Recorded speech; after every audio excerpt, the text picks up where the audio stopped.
ucapan syukur kita kepada Tuhan. Mari saya undang kita untuk berdiri. Kita akan menaikkan satu pujian. Dia Allah yang setia. Yesus, kau telah memulai. Kita mau memuji Dia, kita mau menyembah Dia, Allah yang setia. Haleluya, terima kasih Yesus. Haleluya.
Saat malam hari ini kami mau memuji, meninggikan nama-Mu.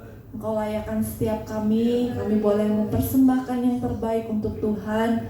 Segala sesuatu yang kami lakukan pada saat malam hari ini, kiranya itu boleh menyenangkan hati-Mu. Engkau yang ditinggikan, Engkau yang bertahta di atas setiap pujian penyembahan kami Bapa. Terima kasih Tuhan Yesus. Sekiranya ada jemaat Tuhan yang masih ada dalam perjalanan, kiranya Tuhan Engkau yang menuntun, memimpin langkah mereka, boleh tiba di tempat ini bersama-sama dengan kami memuji, meninggikan nama Tuhan. Urapi setiap yang akan mengambil bagian dalam pelayanan malam hari ini Tuhan.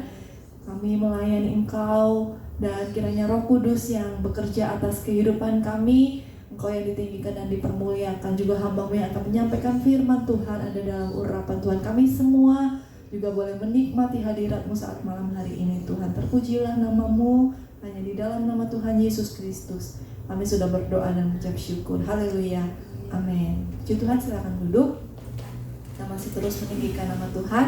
Kita angkat pujian betapa dalamnya kasih setia-Mu.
Janjimu tak berubah, Kau Alfa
saudara yang mau memberikan kesaksian, silakan maju ke depan kalau ada.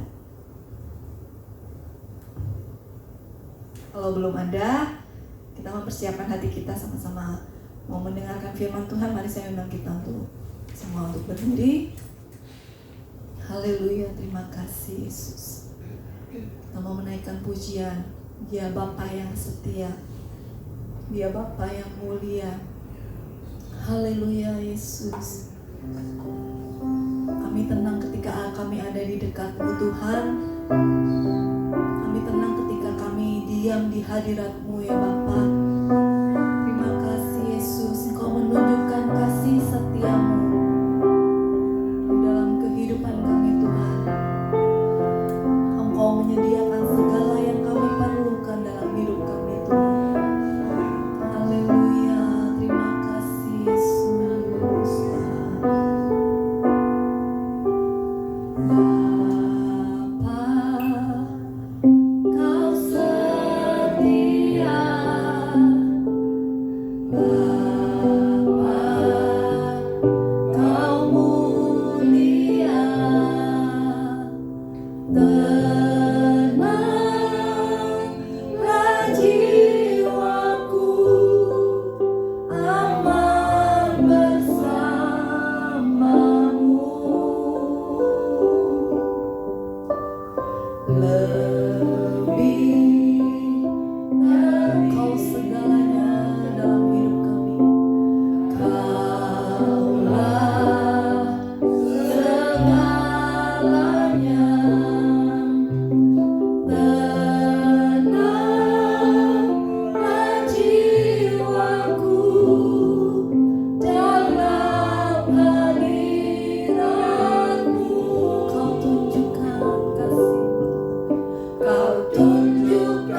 Tuhan dalam kehidupan kami, yang terus menolong kami, yang terus menopang kehidupan kami. Terima kasih Tuhan, terima kasih Yesus, Engkau setia, Engkau mulia Tuhan. Haleluya, haleluya. Terima kasih Yesus. Haleluya. Terima kasih Tuhan. Haleluya. Haleluya. Saya mohon kesediaan Bapak Mangunsong akan memimpin kita dalam doa firman Tuhan. Terima kasih Tuhan.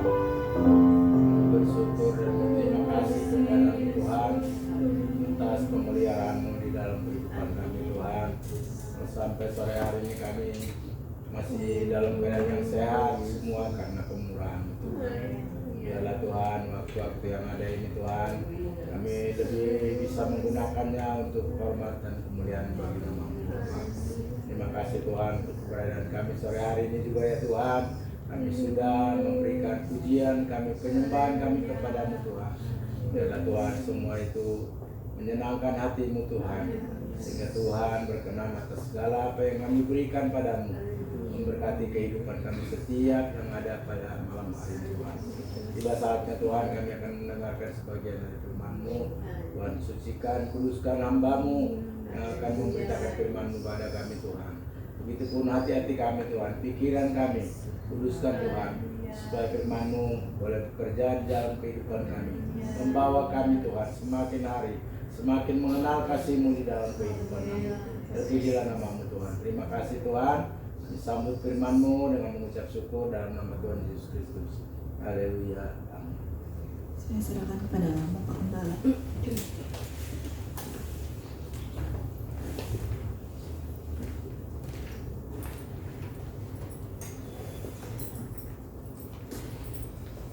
Puji Tuhan, selamat malam Bapak Ibu Saudara, salam sejahtera dalam kasih Yesus Kristus. Kita akan melanjutkan pelajaran Alkitab kita mengenai manusia. Ini bagian yang terakhir, antropologi, yang mempelajari tentang manusia. Di pertemuan sebelumnya kita sudah lihat ada 3 bagian: asal mula manusia, kemudian sifat manusia atau hakikat manusia, dan manusia sebagai gambar dan rupa Allah. Lalu pada pertemuan sebelumnya kita sudah masuk dalam sebuah kesimpulan yang menjadi pendahuluan kita malam hari ini untuk mengingatkan kita bahwa manusia itu diciptakan dan dibentuk oleh Allah segambar dan serupa dengannya, memiliki mental, moral, kehendak bebas, dan kebutuhan untuk bersosial. Diciptakan dalam kebenaran dan kekudusan serta kejujuran. Walaupun telah hilang, rusak karena jatuh dalam dosa, namun Allah melalui Yesus mengembalikan manusia yang percaya pada posisi yang semula. Oleh karena itu manusia sangat bergantung pada Allah. Ini yang kita lihat dalam kesimpulan di minggu lalu untuk mengingatkan kita masuk dalam bagian berikutnya. Jadi sekarang kita akan masuk bagian D, yaitu mengenai jiwa manusia. Ada 3 pandangan dari mana jiwa itu berasal, atau non-materi, tubuh, bukan tubuh berarti ya, manusia yang non-materi. Kalau materi itu tubuh, tetapi ini non-materi, jiwa. Nah, ada teori pandangan yang pertama yang dinamakan praeksistensi. Jadi salah satu penggagas teori ini adalah Plato. Ada beberapa orang juga. Dikatakan jiwa itu sudah ada dari semula. Jadi sudah tersedia dari semula dan memasuki tubuh manusia pada saat konsepsi atau pembuahan. Pembuahan itu istilah ketika sel sperma bertemu dengan sel telur, lalu di saluran tuba falopei, ya, biologi sedikit. Itu konsepsi atau pembuahan. Jadi ini Plato berpendapat jiwa itu sudah ada tadinya. Sebelum janin tercipta, jiwa sudah ada, dan kemudian nanti memasuki tubuh manusia pada saat konsepsi. Cuma kendalanya tentu ini tidak ada dasar Alkitabnya, dasar iman Tuhan. Makanya kita tidak bisa menerima pra-eksistensi ini. Entahkah ada yang berpendapat, saya baca di Moody Handbook, ini pra-eksistensi ini ya. Jadi manusia, jiwa manusia itu berasal dari jiwa atau roh malaikat-malaikat. Tadinya malaikat, kemudian jadi manusia. Ya, ini seperti orang-orang Hindu yang percaya reinkarnasi.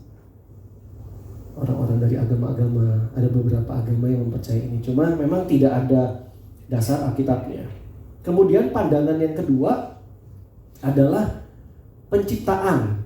Penciptaan ini Allah menciptakan jiwa yang tanpa dosa pada saat konsepsi atau pembuahan dan segera berpadu pada tubuh. Jadi ini pendapatnya, jiwa memang tadinya belum ada, tapi waktu si sperma ketemu dengan sel telur, pembuahan terjadi. Nah, disitulah Allah ciptakan jiwa manusia.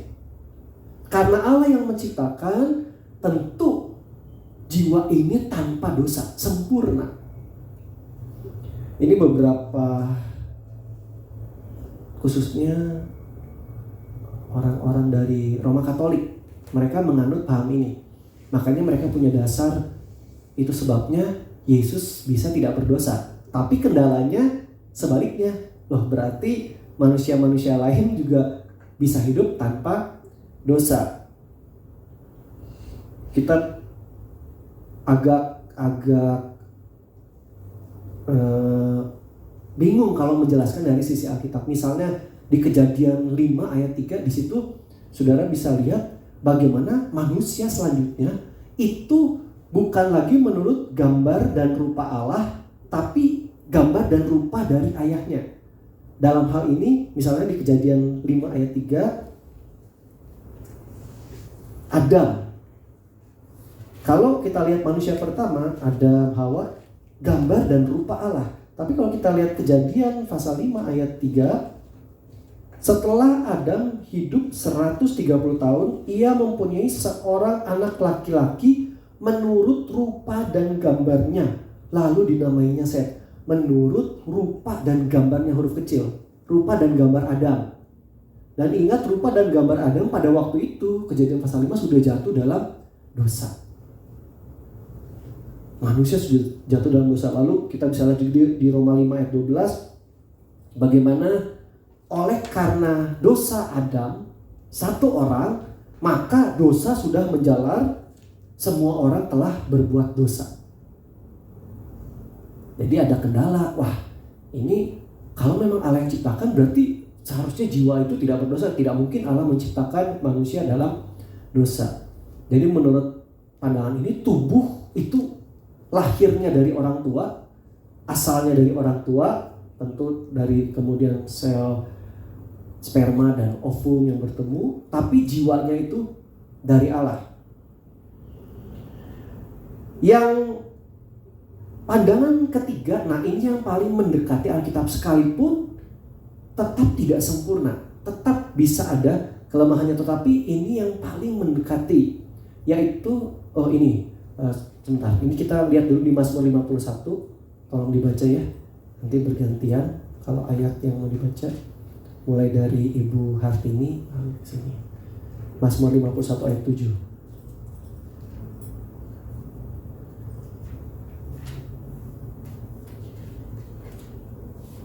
Tuhan, bersihkanlah aku daripada dosaku dengan hisop, maka aku menjadi tahir. Basuhlah aku, maka aku menjadi lebih putih dari salju. Biarlah aku mendengar kegirangan dan sukacita. Biarlah tulang yang kau remukkan bersorak-sorak kembali. Mazmur 51 ayat 7. Tadi ayat 9. Ayat 7. Sesungguhnya dalam kesalahan aku diperanakan, dalam dosa aku dikandung ibuku. Iya. Jadi kalau Allah menciptakan tanpa dosa, ini bertentangan dengan firman Tuhan. firman Tuhan sendiri, Daud berkata, dia dalam kesalahan diperanakan atau dilahirkan, dalam dosa aku dikandung ibuku. Dari dalam kandungan tuh sudah berdosa. Makanya berlawanan. Loh, kalau masa Allah menciptakan seseorang itu berdosa, menciptakan jiwa berdosa. Jadi memang berlawanan. Nah, ini pendapat yang ketiga, traduksianisme. Pandangan ini mengatakan bahwa jiwa ditularkan bersama tubuh melalui proses keturunan. Allah hanya menciptakan jiwa yang sempurna pada Adam dan Hawa yang segambar dan serupa dengan Allah. Lalu kejatuhan mengakibatkan adanya dosa warisan bagi semua keturunannya. Jadi ini paling dekat dengan firman Tuhan. Segambar dan serupa dengan Allah, manusia pertama kemudian jatuh dalam dosa. Dan anak-anak selanjutnya itu sesuai dengan gambar dan rupa Adam. Hanya yang jadi pengecualian dalam kasus ini adalah Kristus. Kok bisa Yesus, walaupun tidak ada benih dari laki-laki Yusuf, tapi kan ada benih manusia juga dari Maria. Maria kan juga berdosa. Tapi kok bisa dia jiwa kalau Yesus itu tanpa dosa? Nah, kita bisa lihat Lukas 1 ayat 57. Lukas 1 ayat 57. Silakan dibaca. Jawab malaikat itu kepadanya, Roh Kudus akan turun atasmu dan kuasa Allah yang Maha Tinggi akan menaungi engkau. Sebab itu anak yang akan kau lahirkan itu akan disebut kudus, anak Allah. Ya, Yesus itu menjadi kudus karena pada waktu kehamilan Maria itu adalah peran serta Roh Kudus yang menaungi. Kuasa Allah tuh menaungi Maria. Jadi kalau kita lihat bahasa aslinya, menaungi itu episkiaso, to cast a shadow on, overshadow, yang pengertian gini, which leave a natural result. Jadi seperti dinaungi, diselimuti. Dinaungi si Maria tuh, ya berarti dalam hal ini si kandungannya itu diselimuti, dinaungi oleh kuasa Allah yang Maha Tinggi. Dibentuk dengan Roh Kudus, makanya Helps kasih definisi kemudian, which leave a natural result, yang memang meninggalkan sebuah hasil yang natural, yang alami. Jadi kehamilan Yesus ini, kehamilan Maria, dia Yesus di dalam kandungannya, ini memang di luar dari natur alami manusia. Diselubungi, si kandungan itu diselubungi. Jadi ya bisa masuk akal bahwa dia tidak tercemar dengan jiwa berdosa dari Maria. Sebab ada overshadow, ada yang menyelimuti, kuasa Allah menyelimuti Maria, menyelimuti kandungan Maria. Jadi dia selain tidak ada benih dari Yusuf, laki-laki, tapi jiwa yang di dalamnya ada dosa itu tidak masuk ke dalamnya. Ya kira-kira seperti itu, walaupun kalau jelasin juga gimana caranya. Dan kalau kita lihat Filipi 2 ayat 6, di situ Yesus Kristus ditulis di ayat 6 itu yang dalam rupa Allah, tidak menganggap kesetaraan dengan Allah sebagai milik, mengosongkan diri. Mereka dia mengosongkan diri, mengambil rupa seorang hamba. Jadi di situ Kristus Yesus ditulis rupa Allah. Dia gambar dan rupa Allah. Kalau manusia tadi udah misalnya dari Adam, rupa gambar dari orang tuanya. Makanya Yesus bisa kudus, tidak terkena jiwa yang penuh dosa dari orang tuanya. Nah ini yang masih mendekati Alkitab. Lalu ini juga jadi bisa ada beberapa ayat yang kita hubungkan, tapi saya tidak masukkan yang bisa, yang intinya tuh menunjukkan memang manusia itu termasuk tadi Mazmur 51 memang sudah berdosa, jiwanya kemudian berdosa ketika ia dilahirkan. Nah, makanya saudara ada ini perdebatan yang gak pernah ada temuan jawabannya. Dari pandangan orang-orang Roma Katolik, orang-orang Katolik, saya memang pernah mendengar. Makanya anak-anak katanya dilahirkan itu murni kudus. Tapi sekali lagi itu tentu berlawanan dengan firman Tuhan. Enggak, jelas tadi seperti Mazmur, Daud katakan sudah berdosa dari dalam kandungan ibunya. Lalu jadi pertanyaan yang suka jadi perdebatan, kalau gitu kalau anak itu kan masih berdosa, lahir lalu langsung mati, kira-kira masuk surga masuk neraka? Anak ini gak sempat bertobat, gak sempat dibaptis dan sebagainya, gak sempat mendengar firman Allah. Ya itu tidak pernah ada jawaban yang selesai. Kami juga waktu di kuliah saja ya hanya ya maksudnya berdebat aja. Oh ya masuklah, kan dia belum berbuat dosa. Memang kalau berbuat belum, tapi kenyataan bahwa manusia dilahirkan dalam dosa itu ya jadi gak klop ya. Nah, sebaliknya juga memang kalau dia gak berbuat dosa ya bisa wajar kalau berdasarkan hukum Taurat sempurna, dia tidak melakukan kesalahan apa-apa, berarti dia bisa masuk kerajaan Allah. Ya, jadi itu walaupun tidak ada jawaban pastinya, Alkitab tidak dengan jelas menunjukkan yang mana yang lebih tepat. Itu bagian D. Jadi ini pandangan-pandangan tentang jiwa manusia. Nah sekarang kita akan lihat segi-segi bagian E, segi-segi manusia. Ada 3 pandangan juga tentang segi-segi manusia. Yang pertama itu dikotomi. Dan dikotomi dari bahasa Yunani itu K2, lalu dikotomi temo artinya memotong, 2 dipotong gitu ya. Jadi kalau mereka menganggap orang-orang yang pegang pandangan ini, manusia itu terdiri dari 2 bagian, tubuh itu materi dan jiwa atau roh itu non materi. Jadi jiwa dan rohnya itu satu. Jiwa dan roh hanya berbeda kemampuan atau fungsi, tapi satu hakikat, substansi. Makanya dibilang non materi, jiwa atau roh. Ini beberapa ayat, baca saja yang Kejadian 2 ayat 7, kemudian yang selanjutnya yang Matius 10 ayat 28. Satu di perjanjian lama, satu perjanjian baru. Kejadian 2 ayat 7. Kemudian Tuhan Allah membentuk manusia dari debu tanah dan menghembuskan nafas hidup ke dalam hidungnya. Demikianlah manusia itu menjadi makhluk hidup. Ya, jadi ada dibentuk dari debu tanah, lalu ada dihembuskan nafas hidup. Hanya 2. Kemudian manusia jadi makhluk hidup. Selanjutnya Matius 10 ayat 8.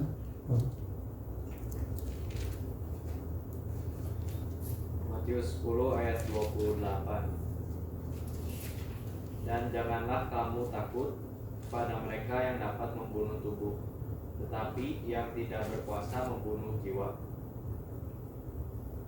Takutlah terutama kepada Dia yang berkuasa membinasakan baik jiwa maupun tubuh di dalam neraka. Iya, ini juga 2, hanya tubuh dan jiwa. Dan beberapa bapak gereja kita, khususnya di gereja-gereja barat, ini menganut paham ini ya. Kita juga sebenarnya agak cenderung teologi yang kita bangun itu, orang-orang Indonesia kebanyakan memang dari gereja barat.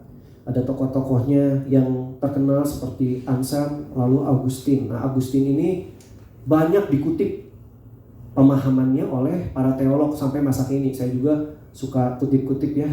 Misalnya di beberapa contoh, saya kira yang udah lama, itu Augustine ini banyak para teolog sekarang juga yang mengutip pernyataannya. Mereka dari gereja barat menganut paham dikotomi ini. Dengan dasar ya beberapa ayat, masih ada lagi ayat-ayat yang lain.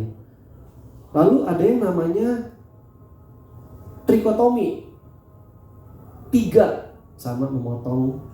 Kemudian, nah ini gereja timur, dari gereja timur Yunani, lalu Alexandria itu yang maksudnya di Mesir, yang terkenal tuh Origen, kemudian Clement dari Alexandria. Mereka trikotomi. Gereja timur yang sekarang ada di Indonesia yang dikembangkan adalah gereja ortodok. Ada gereja Sinodenya itu GOI, Gereja Ortodoks Indonesia. Lalu salah satu pengajar di situ yang terkenal pasti kita tahu ya, Bapak Dr. Bambang Nursena. Nah, karena saya suka membandingkannya, ada penjelasan-penjelasan yang kita tidak dapatkan di teolog barat yang dijelaskan dari sisi teolog gereja timur. Mereka memang catatannya banyak bahasa Syria, ya, daerah-daerah sebelah timur.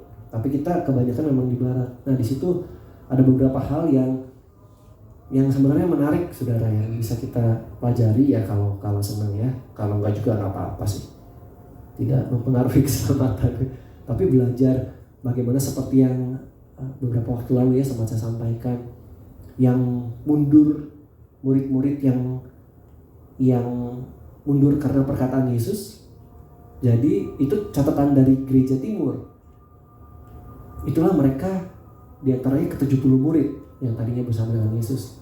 Lalu ada penjelasan juga bahwa seperti Yohanes Markus atau Markus, penulis Injil Markus, itu juga salah satu dari ke-70 murid. Kemungkinan juga Lukas yang penulis Paulus ya, dia menulis juga Kisah Para Rasul dan Injil Lukas. Jadi kita tidak temukan di catatan-catatan para penulis gereja barat, tapi gereja timur ada hal itu.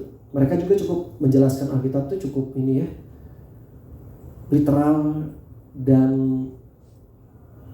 sederhana. Kalau saya perhatikan ada pemimpinnya tuh, dia tinggal di Nikapolis, Romo siapa ya saudara bisa lihat. Menarik juga mempelajari dari sisi gereja timur. Trikotomi, jadi manusia terdiri dari tubuh, jiwa, dan roh. Ini nggak usah dibaca. Lalu roh itu seperti apa? Roh itu gampangnya bagian dari hidup kita yang punya kemampuan untuk mengenal Allah. Itu roh kita. Kesadaran akan Allah yang sanggup mengenal dan berhubungan dengan Allah. Nah, yang dimaksud dengan roh ini diantaranya, ini walaupun tidak bisa dikatakan tepat banget ya, tapi kira-kira ini untuk membedakan nanti dengan jiwa. Ini intuisi, kata hati atau hati nurani. Ya, kita suka ngomong ini ada kata hati nurani berkata. Ini kemungkinan adalah roh, intuisi kita itu roh kita, roh manusia. Kesadaran untuk mengenal Allah. Kemudian jiwa, kesadaran untuk mengenal diri. Tadi roh mengenal Allah, ini mengenal diri, sanggup mengetahui diri sendiri. Di dalam jiwa ada pikiran, perasaan, dan kehendak. Kemudian tubuh. Tubuh ini mengenal dunia. Tubuh meliputi indera manusia yang sadar dunia, sanggup mengetahui dan menerima hal-hal dari luar. Ya, indera-indera kita ya, tubuh kita dan segala inderanya, mata, hidung, mulut, dan sebagainya. Dan ya salah satu ayat kunci, kalau tadi kan yang dikotomi itu jiwa dan rohnya itu satu. Bahkan di beberapa ayat bisa ditukar arti. Jadi ada tubuh dan jiwa, ada tubuh dan roh. Tapi ketika kita baca Ibrani 4 ayat 12, nah di sini yang menguatkan justru pandangan trikotomi. Ini silakan dibaca Ibrani 4 selanjutnya. 4 ayat 12, sebab firman Allah hidup dan kuat dan lebih tajam daripada pedang bermata dua manapun. Ia menusuk amat dalam sampai memisahkan jiwa dan roh, sendi-sendi dan sumsum. Ia sanggup membedakan timbangan dan pikiran hati kita. Ya, jadi ada memisahkan jiwa dan roh. Jiwa dan roh terpisah. Dan itu kita bisa lihat, ini contohnya, si jiwanya itu pikiran. Kan tadi kita lihat dalamnya pikiran. Lalu tadi yang rohnya itu niat hati. Niat hati atau kata hati. Itulah roh. Nah, di ayat ini ya jelas sekali kok bisa terpisah jiwa dan roh. Jadi pandangan trikotomi ini kelihatannya jauh lebih kuat. Lalu kemudian ada yang menambahkan, ini dinamakan kesatuan atau multisegi. Jadi ya sebenarnya gabungan antara dua teori itu. Jadi manusia itu gini, punya bagiannya tadi tubuh, materi, lalu non materinya jiwa, roh. Namun natur non fisikal atau non materi yang jiwa atau rohnya itu dimengerti dari banyak segi. Jadi tubuh ini materi, lalu nah ini yang banyak seginya, jiwa atau rohnya tuh ini istilah jiwa, roh, hati nurani, akal budi, termasuk pikiran, lalu kehendak. Itu hanya merupakan cara yang berbeda untuk melihat pribadi atau non materi atau manusia batinnya atau manusia spiritual. Jadi istilah mau bilang jiwa, mau bilang roh, mau bilang hati nurani, akal budi, pikiran, kehendak, ya ini sebenarnya tubuh rohani atau manusia batiniahnya seseorang ya. Itu untuk menjelaskan manusia rohani dengan beberapa contoh kalimat ini. Kemudian bagian F, tujuan Allah menciptakan manusia. Yang pertama adalah tujuan utama Tuhan menciptakan manusia punya hubungan dengan penciptanya. Kejadian 3 ayat 8, di situ waktu manusia, boleh dibaca dulu supaya semuanya kebagian nih. Kejadian 3 ayat 8 selanjutnya. Kejadian 3 ayat 8. Ketika mereka mendengar bunyi langkah Tuhan Allah yang berjalan-jalan dalam taman itu pada waktu hari sejuk, bersembunyilah manusia dan istrinya itu terhadap Tuhan Allah di antara pohon-pohonan dalam taman. Iya, lalu ayat 9-nya Tuhan panggil manusia. Jadi dari ayat ini secara implisit ini ada indikasi memang Tuhan jalan dan mencari manusia. Tuhan itu senang berhubungan dengan bersekutu dengan manusia, dan itu tujuan Allah menciptakan manusia. Tetapi sayang dosa merusak persekutuan itu. Yesaya 59 yang merupakan pemisah kita dengan Tuhan, kejahatan dan dosa kita. Namun dalam Kristus hubungan persekutuan ini dapat dipulihkan kembali sehingga Allah tinggal dalam diri orang percaya. Melalui Kristus kita didamaikan dengan Allah. Bahkan Yesus sendiri mengirimkan Allah yaitu Roh Kudus ke dalam pribadi orang yang percaya. Itu tentang penolong itu ya, Yohanes 14 ayat 16 sampai 20 dan 23. Memang sempat rusak, hubungan terpisah karena dosa, tapi melalui Kristus kita diperdamaikan lagi, bahkan Allah tinggal di dalam kita sebagai bait Tuhan. Lalu tujuan Allah menciptakan manusia yang kedua adalah supaya manusia itu memancarkan sifat atau karakter Allah. Silakan dibaca. Ini contoh sifat atau karakter Allah yang harus dibangun dalam diri manusia.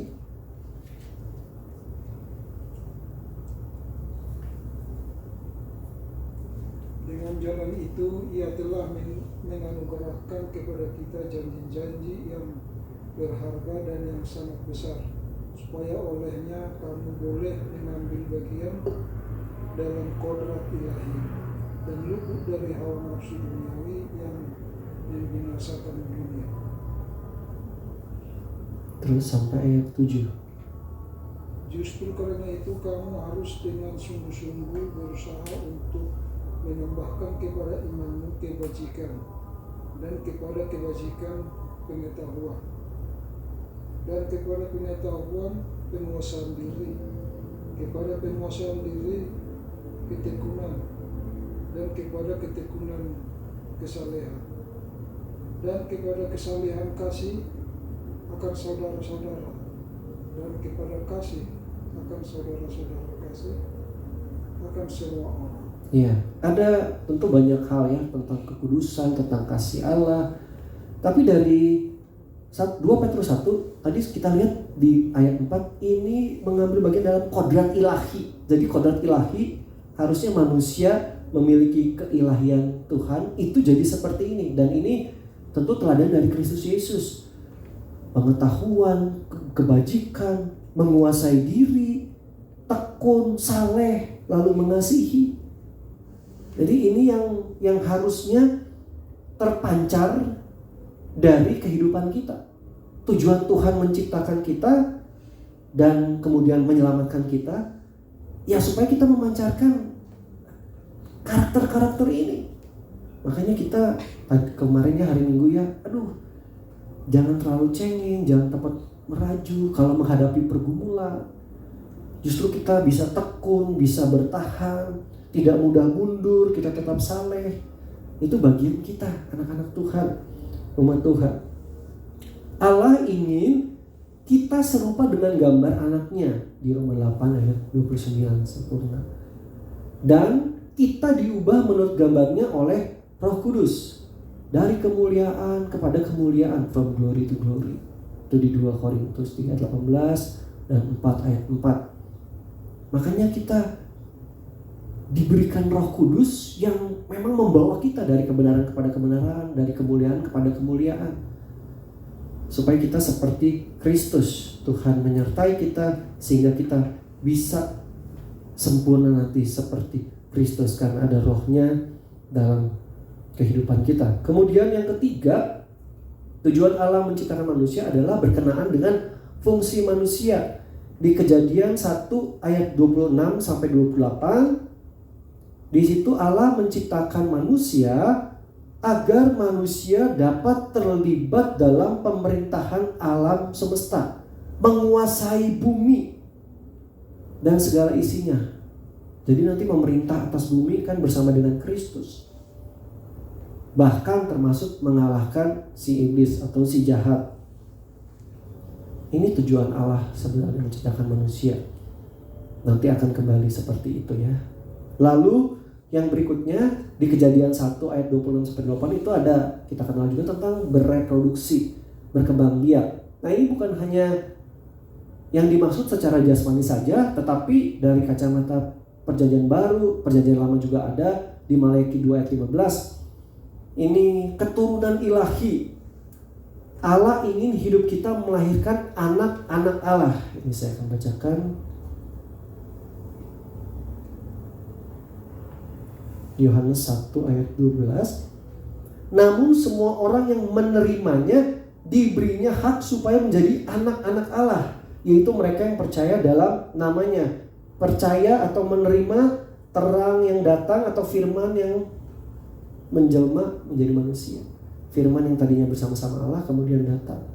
Orang yang percaya kepadanya, kepada Yesus, disebut anak-anak Allah. Dan reproduksi atau perkembangbiakan seperti inilah yang terus relevan sampai zaman kita. Tuhan ingin sebagaimana amanat agung Yesus, banyak orang menjadi percaya lewat kehidupan kita, lewat perkataan, perbuatan kita. Orang-orang bisa menerima Kristus sebagai juru selamat. Lalu bagian yang terakhir tentang kejatuhan manusia.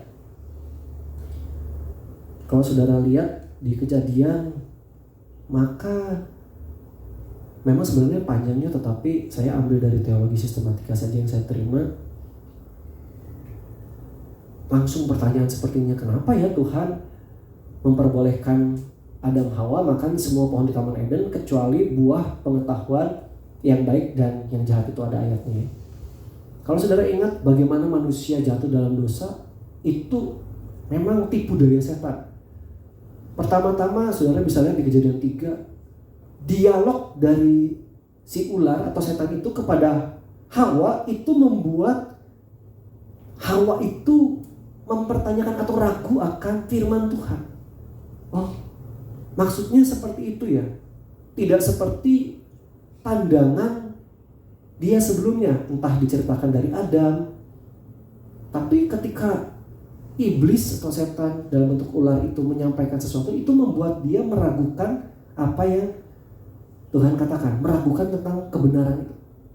Lalu apa yang dilakukan setan juga, dia kutip apa yang dikatakan Tuhan, tetapi hanya sebagian. Tentang makan buah, kamu tidak akan mati, tapi buah yang mana dulu? Lalu setan juga dia mendustai dengan memutarbalikkan firman. Yang persis seperti yang dialami oleh Yesus ya. Tapi Yesus menang atas pencobaan setan karena firman Allah. Kalau si Hawa ini dia bingung. Pada akhirnya kemudian dia mengambil keputusan mengikuti suara iblis daripada perintah Tuhan.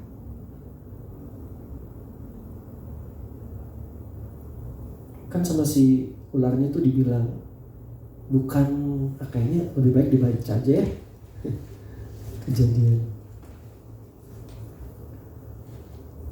Kejadian 3.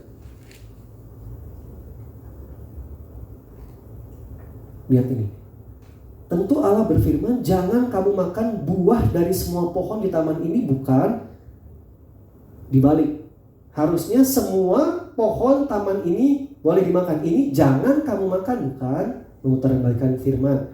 Lalu si perempuan itu bilang, boleh semua pohon kecuali yang pengetahuan baik dan jahat. Lalu ular berkata, sekali-kali kamu tidak akan mati.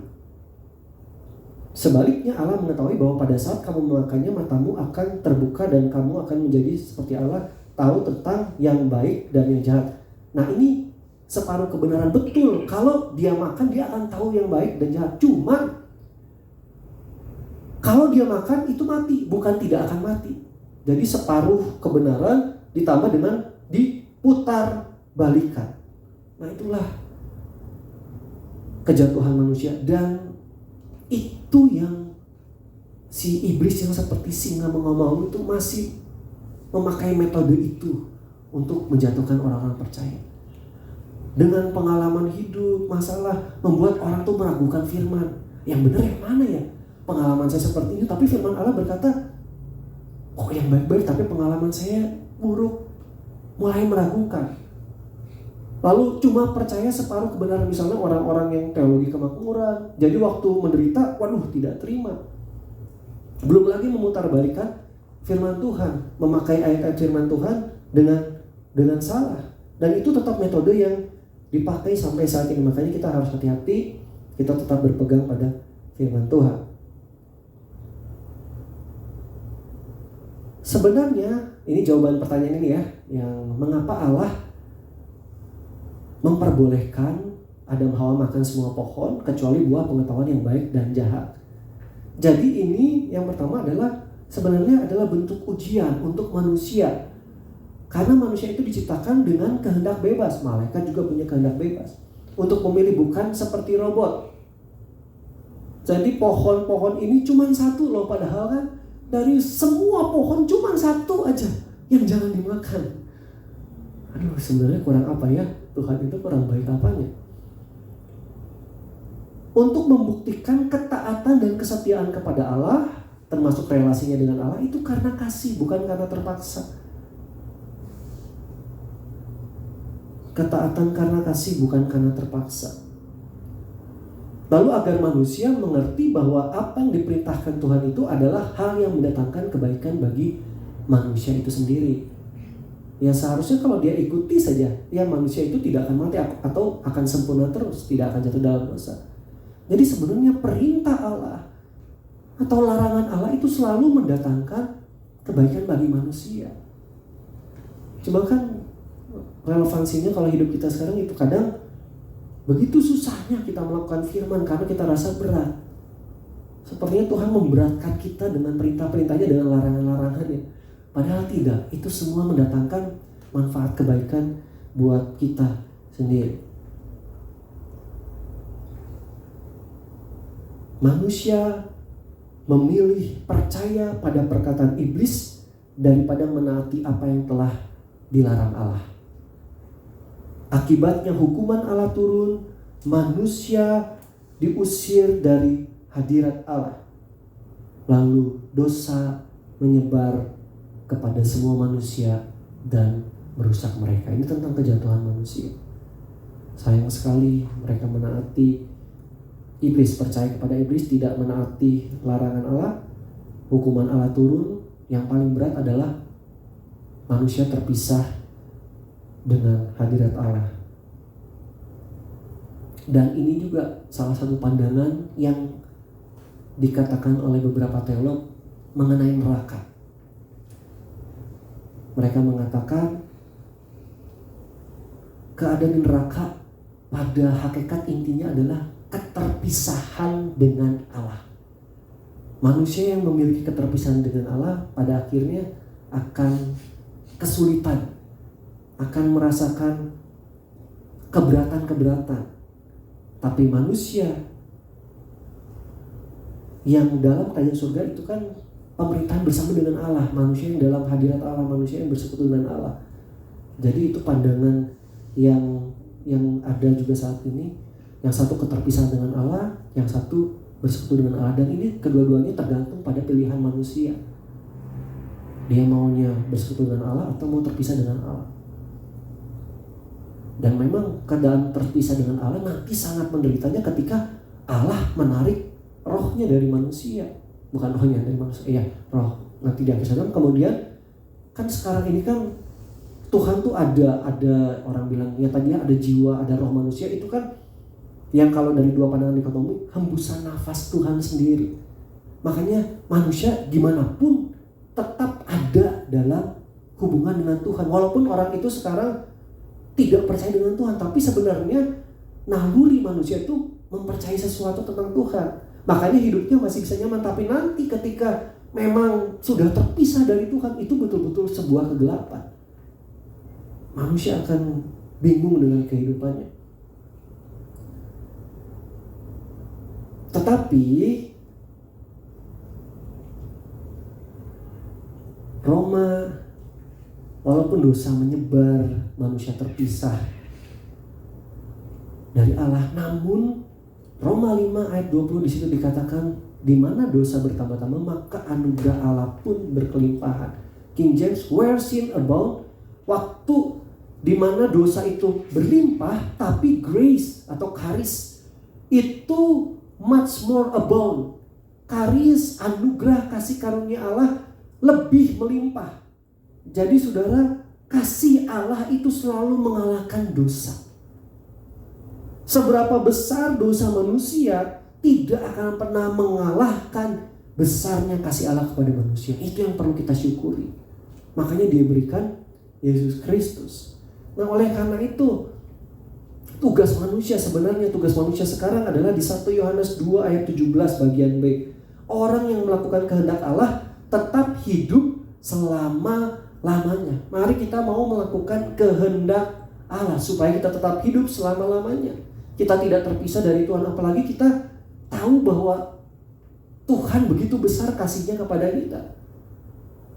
Itu menjadi alasan kita juga kemudian melakukan kehendak Tuhan dengan rasa kasih, dengan dasar kasih kita kepada Tuhan, bukan terpaksa, bukan hanya sekedar keharusan, tetapi benar-benar kita mengasihi Tuhan. Nah, ini yang menjadi tugas kita sekarang. Sebagai kesimpulan, manusia yang terdiri dari roh, jiwa, dan tubuh telah memilih untuk tidak menaati Allah sehingga jatuh dalam dosa, terpisah dari hadirat Allah, dan menerima hukuman. Namun karena anugerahnya, Ia mengaruniakan Yesus Kristus untuk menanggung hukuman manusia, sehingga manusia dapat berdamai dan bersatu kembali dengan Allah dalam hadiratnya.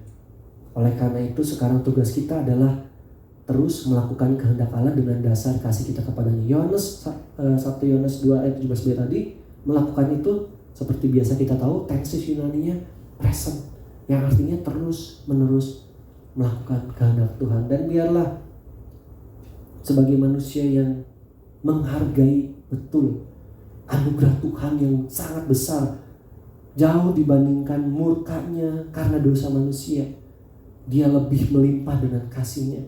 Maka kita yang sadar akan hal ini, ayo kita mau melakukan terus kehendak Allah dengan dasar kita mengasihi Allah. Puji Tuhan. Amin. Kasih karunia damai sejahtera Yesus Kristus menyertai kita semua. Mari kita berdoa. Bapa di surga, terima kasih buat pelajaran firman-Mu yang kami sudah lihat bersama-sama malam hari ini. Terima kasih Tuhan sudah menciptakan kami manusia. Tuhan ampuni kami. Memang kadang-kala kami memilih untuk tidak menaati perintah-Mu. Tapi kami bersyukur karena kasih karunia anugerah Allah itu lebih besar dari ketidaksetiaan, dari kejahatan kami manusia. Engkau menebus kami dengan darah-Mu, Yesus Kristus. Engkau mendamaikan kami dengan Allah sehingga kami sekarang ada bersama dengan Tuhan. Engkau memberikan kami Roh Kudus-Mu. Pribadi Allah sendiri tinggal dalam hidup kami yang menuntun kami dari kebenaran kepada kebenaran, dari kemuliaan kepada kemuliaan sampai kami sama seperti Kristus Tuhan satu saat nanti. Terima kasih Bapa. Terima kasih buat kasih-Mu yang besar. Oleh sebab itu, biarlah kami dengan kerelaan, dengan kasih kami, oleh pimpinan Roh Kudus, kami mau terus melakukan kehendak Tuhan, melakukan perintah-perintah. Terima kasih Bapa. Roh Kudus meteraikan firman-Mu, ingatkan terus dalam hidup kami. Engkau yang terus mengajar kami firman-Mu, memimpin kepada seluruh kebenaran. Kami akan memberikan persembahan juga Tuhan, memberkati tangan-tangan yang memberikan persembahan untuk Tuhan. Dalam nama Tuhan Yesus Kristus, haleluya, amin.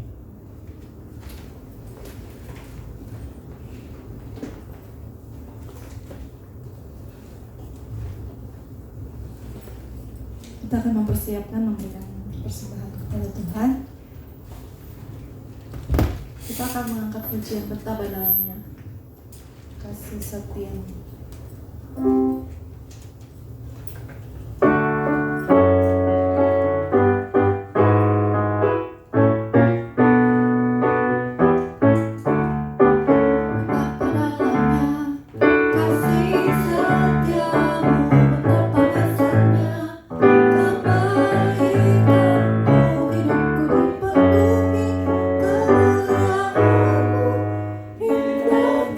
Oh Yesus Tuhanku,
pengumuman gereja besok hari Kamis karena bertepatan di minggu kelima, jadi tidak ada doa pagi. Hari Jumat kita kembali doa di tempat ini onsite pukul 6 sore dilanjutkan dengan latihan. Lalu hari Minggu ibadah biasa, tidak ada perjamuan Tuhan ya, ibadah seperti biasa. Mari kita semua berdiri, kita mengakhiri ibadah kita saat ini.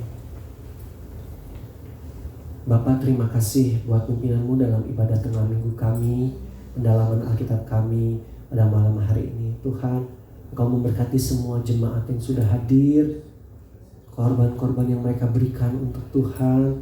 Tuhan yang balas dengan berlipat kali ganda memberkati apa yang dikerjakan oleh anak-anak-Mu ya Tuhan. Sebentar kami akan kembali ke rumah kami masing-masing. Tuhan melindungi kami dalam perjalanan. Kami tiba dengan selamat. Dan sepanjang malam hari ini kami boleh beristirahat dalam naungan kuasa Tuhan. Kami tahu tangan Tuhan menopang kami. Kami akan bangun esok pagi menikmati kasih karunia rahmat Tuhan yang selalu baru. Kami diberkati, kami dipulihkan saat kami boleh beristirahat sepanjang malam hari ini. Terima kasih Tuhan. Kami mengucap syukur, berdoa mengakhiri ibadah tengah minggu kami malam hari ini. Puji Tuhan. Tuhan memberkati engkau dan melindungi engkau. Tuhan menyinari engkau dengan wajahnya dan memberikan engkau kasih karunia. Tuhan menghadapkan wajahnya kepadamu dan memberikan engkau damai sejahtera. Dalam nama Bapa, Putra dan Roh Kudus. Di dalam nama Tuhan Yesus Kristus. Haleluya. Semua kita yang percaya berkata Amin. Selamat malam, Tuhan berkati kita semua.